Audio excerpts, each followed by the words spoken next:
2025-26 సంవత్సరానికి విద్యా సంవత్సరానికి నీట్ పరీక్షకు సన్నద్ధమయ్యేటువంటి విద్యార్థులకు మరియు వారి గౌరవ తల్లిదండ్రులకు నమస్కారం. నేను Ramayya, senior lecturer in NEET biology, Ramayya Vasavi medical academy, Peddamberpet, Hyderabad. So ఈ వీడియో ద్వారా విద్యార్థులు కావచ్చు, గౌరవ తల్లిదండ్రులు కావచ్చు, కోచింగ్ తీసుకోవాల్సినటువంటి విద్యార్థులు కోచింగ్ సెంటర్ని ఎలా ఎన్నుకోవాలి అనేటువంటి దాని మీద నాకున్నటువంటి ఒపీనియన్ను మీ అందరితో పంచుకోవాలని ఒక చిన్న ప్రయత్నం. అయితే ఇప్పుడు జనరల్గా మనం కోచింగ్ ఇంటర్మీడియట్లో 96%, 98% మార్కులు వచ్చేటువంటి విద్యార్థులు అంటే మేధో సంపత్తి ఉన్నట్టుగానే మనం భావించాలి. తెలివితేట లేకపోతే అంత శాతం మార్కులు వచ్చేటువంటి అవకాశం లేదు కదా. కానీ మరి అంత శాతం వచ్చినటువంటి విద్యార్థులు మరి నీట్లో సెలక్షన్ తీసుకోలేకపోవడం, ఐఐటి లాంటి ఎంట్రన్స్లో సీట్ తీసుకోలేకపోవడానికి ఉన్నటువంటి కారణాలని మనం కొంచెం ఆలోచించాల్సినటువంటి అవసరం ఉందని నా ఒపీనియన్. అయితే ఇప్పుడు మెడికల్ పరీక్షను తీసుకున్నప్పుడు దీంట్లో 2 అంశాలు ఉంటాయి. ఒకటి అకాడమిక్ ఓరియంటేషన్. అకాడమిక్ ఓరియంటేషన్ అంటే మనకు సంవత్సరాల వారి, అంటే ప్రతి సంవత్సరం ప్రభుత్వం నిర్వహించేటువంటి ఈ అకాడమిక్ ఎగ్జామ్స్ కోసం పాఠాలు చెప్పేటువంటి లెక్చరర్స్ వేరండి. అలాగే కోచింగ్ అంటే మనం ఎంట్రన్స్ పరీక్ష కోచింగ్ ఇచ్చేటువంటి అధ్యాపకులు వేరుగా ఉంటారు. ఈ ఎంట్రన్స్కు కోచింగ్ ఇచ్చేటువంటి అధ్యాపకుల్ని కోచర్స్ అంటారు. జనరల్గా అకాడమిక్ ఓరియంటేషన్లో మనం పాఠ్యాంశాలు బోధించేటువంటి అధ్యాపకుల్ని లెక్చరర్స్ అంటాం. అంటే లెక్చరర్స్కు కోచర్స్కు మధ్యన ప్రధానమైన చాలా అద్భుతమైన భేదం ఉంటుంది. అంటే దాన్ని మనం అభ్యర్థులు కావచ్చు, విద్యార్థులు కావచ్చు దీన్ని గమనించాల్సినటువంటి అవసరం ఉంది. అయితే ఈ కోచర్కు ఈ లెక్చర్కు ఉండేటువంటి భేదం మనం గమనించగలిగితే ఒక 50% మనం సక్సెస్ రేట్ను పెంచుకున్నట్టుగానే భావించాలి. అయితే దీంట్లో మనం దీన్ని ఎట్లా గమనించాలి అనేటువంటి అంశాన్ని చూసినప్పుడు కోచింగ్ సెంటర్ని ఎన్నుకోవడంలో మనం మరింత మెరుగైనటువంటి విధానాన్ని అవలంబించాల్సినటువంటి అవసరం ఉంది. ఇప్పుడు మీరు గమనిస్తే మన దేశంలో మన దేశానికి కావాల్సినటువంటి వ్యవస్థలు 2 అండి. ప్రధానమైనటువంటి వ్యవస్థల్లో మొదటిది వ్యవసాయ రంగం, రెండోది విద్యారంగం. అంటే ఈ వ్యవసాయ రంగంలో, విద్యారంగంలోనే ఈ ఆత్మహత్యలు చోటు చేసుకుంటున్నాయి మనం గమనించాలి. దీనికి కారణం ఏమిటి అంటే ఈ వ్యవసాయ రంగంలో ఉన్నటువంటి ఫార్మర్స్ అందరూ కూడా ఆ తర్వాత విద్యారంగంలో వాళ్ళు పేరెంట్స్ అయి కూర్చుంటున్నారు. అంటే వ్యవసాయ రంగంలో అంటే ఆత్మహత్యలు వచ్చే ఒక విషాదకరమైనటువంటి, బాధాకరమైనటువంటి అంశం. దానిని నిరోధించడానికి ప్రభుత్వాలు కావచ్చు, లేదంటే శాస్త్రవేత్తలు కావచ్చు, అధికారులు కావచ్చు, సభ్య సమాజం కావచ్చు, అందరం కలిసికట్టుగా పనిచేస్తే వాటిని నివారించేటువంటి అవకాశం ఉంటుంది. కొంతమేరకు మనకు ఆ వైపు కొంత నిరోధించడానికి ప్రయత్నాలు జరిగినాయనే చెప్పుకోవచ్చు. అయితే ఇంకా కూడా నేనేమంటున్నానంటే ఈ వ్యవసాయ రంగంలోనే, ఈ విద్యారంగంలోనే ఎందుకు ఆత్మహత్యలు జరుగుతున్నాయి అంటే నేను ఏం గమనించాను అంటే ఈ వ్యవసాయ రంగంలో మనకు రైతులు విత్తనాన్ని ఎన్నుకోవడంలో సరైనటువంటి మెలకువలు పాటించకపోవడం, దానికి ఉన్నటువంటి అంటే ఆత్మహత్యకు ఉసిగొల్పేటువంటి ఏవైతే కారకాలు ఉన్నాయో ఆ కారకాల్లో విత్తనాన్ని సరిగా ఎన్నుకోకపోవడం, శాస్త్రీయ నిబద్ధత కలిగినటువంటి విత్తనం ఎన్నుకోవడం అనేటువంటిది రైతు చేయలేకపోవడం వల్ల ఈ రైతు అంటే విత్తనం బలమైనటువంటి విత్తనాన్ని ఎన్నుకోలేనప్పుడు దాని పంట దిగుబడి కూడా తగ్గిపోతుంది.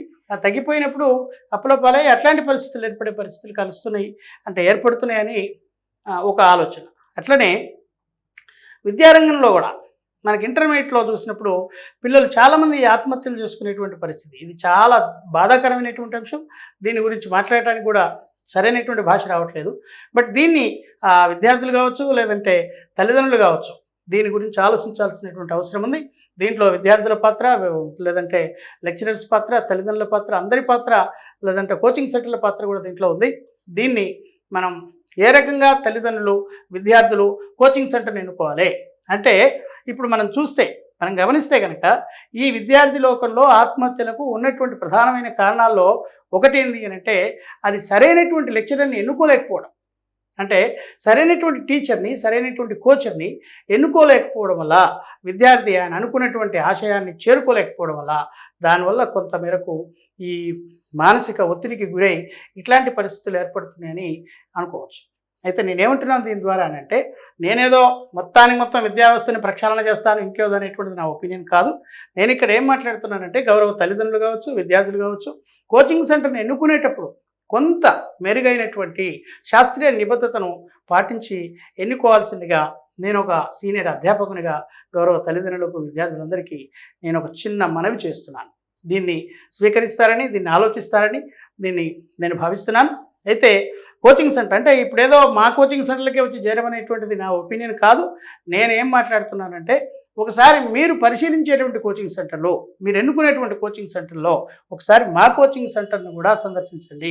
మా కోచింగ్ సెంటర్లో మేము ఫెసిలిటేట్ చేసేటువంటి సెక్యూరిటీ కావచ్చు, ఫుడ్ కావచ్చు, లెక్చరర్స్ కావచ్చు, వాళ్ళ సీనియారిటీ కావచ్చు, మా దగ్గర గతంలో ఉన్నటువంటి ఫలితాలు కావచ్చు, వీటన్నిటిని గౌరవ తల్లిదండ్రులు, విద్యార్థులు ఒకసారి పెద్దంబరపేటలో మాకున్నటువంటి విద్యా సంస్థలకు రండి. ఒకసారి మాతో మీరు కలవండి. మా దగ్గర గతంలో ఉన్నటువంటి ఫలితాలు కావచ్చు, లేదంటే మాకున్నటువంటి అన్ని ఫెసిలిటీస్ని మేము మీ ముందు పెడతాం. ఆ తర్వాత మీరు సెలెక్ట్ చేసుకోవద్దా, కావాలన్నా వద్దా అనేటువంటి అంశాన్ని తల్లిదండ్రులు కావచ్చు, పిల్లలు కావచ్చు దాన్ని ఆలోచించవచ్చు. అయితే ఇక్కడ నేను ఒకటే మీ అందరికీ ఓ విన్నపం ఏంది అని అంటే, ఇంటర్మీడియట్లో 90 కంటే ఎక్కువ శాతం మార్కులు వచ్చినటువంటి వాళ్ళు 90% ఉన్నారు విద్యార్థులు. మరి వీళ్లకు మేధో సంపత్తి లేకుండా, తెలివితేటలు లేకుండా, కష్టపడేటువంటి తత్వం లేకుండా ఇన్ని మార్కులు సాధ్యమయ్యేటువంటి పరిస్థితి కాదు. కానీ వీళ్ళకి సెలక్షన్ రావట్లేదంటే దీంట్లో మనకు కోచింగ్ సెంటర్ పాత్ర కూడా కొంత మేరకు ఉంటుంది. టీచర్ల యొక్క పాత్ర ఉంటుంది, తల్లిదండ్రుల పాత్ర ఉంటుంది, విద్యార్థుల యొక్క పాత్ర ఉంటుంది. కాబట్టి దీన్ని దయచేసి విద్యార్థి యొక్క భవిష్యత్తు దృష్ట్యా తల్లిదండ్రులు కొంచెం జాగరూకతతోటి మనం కోచింగ్ సెంటర్ని ఎన్నుకోవాల్సినటువంటి అవసరం ఉంది. ఒక అధ్యాపకునిగా నేను మీకు ఇచ్చేటువంటి ఒక చిన్న విన్నపం అనుకోండి. అంతేగాని దీని ద్వారా మీకు ఏదో మా దగ్గరికి రండి మేమేదో చేస్తామనేటువంటిది కాదు.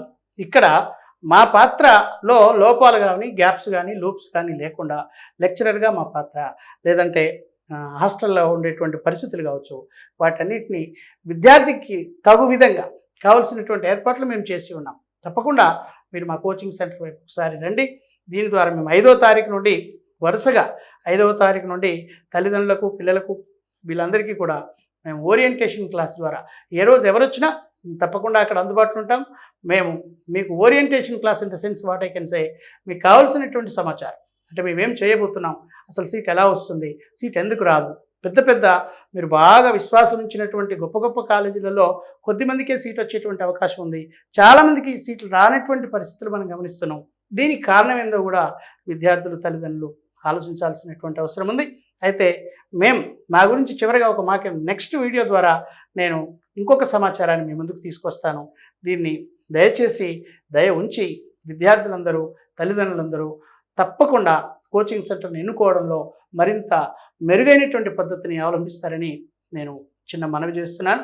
అలాగే మూసాపలక పద్ధతి అంటే మన బంధువర్గంలోనో, లేకపోతే మనకు తెలిసిన వాళ్ళు, లేకపోతే మన కాంప్లెక్స్లో ఉండేటువంటి వాళ్ళు, మన అపార్ట్మెంట్లో ఉండేటువంటి వాళ్ళు ఎవరికో సీట్ వచ్చిందనేటువంటి దాంతో మనం కూడా అదే సీట్ కోసం అదే కాలేజీకి వెళ్ళాల్సినటువంటి అవసరం ఉంటుందని నేను అనుకోవట్లేదు.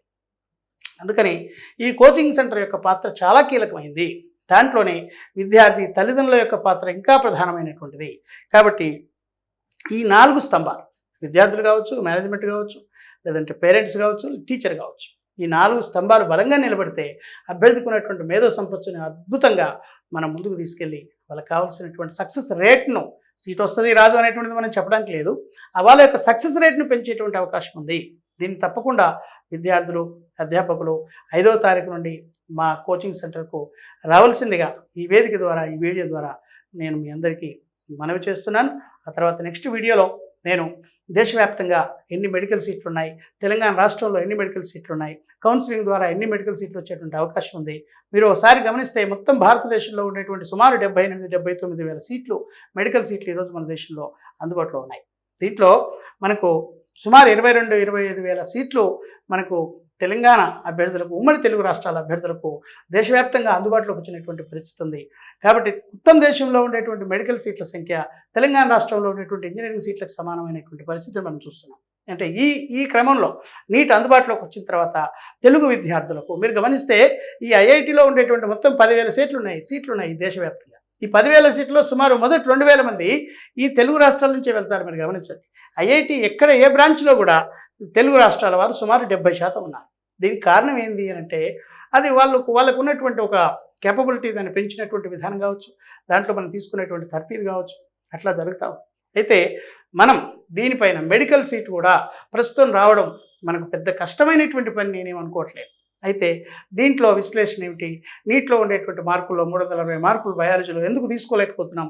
బాగా 80% విద్యార్థులు నీట్కి అపియర్ అయినటువంటి వాళ్ళని మనం గమనించినప్పుడు దాంట్లో సుమారు 190, 200 మార్కులు బయాలజీలు వస్తున్నాయి. అంతకు దాటి వచ్చేటువంటి పరిస్థితి లేదు. దీంట్లో ఈక్వేషన్ ఏమి లేకపోయినా, కష్టతరం కాకపోయినా, విద్యార్థికి మార్కులు రాకపోవడానికి కారణం ఏమిటో తల్లిదండ్రులు కావచ్చు, విద్యార్థులు కావచ్చు, దీన్ని మరొకసారి ఆలోచించాల్సినటువంటి అవసరం ఉంది.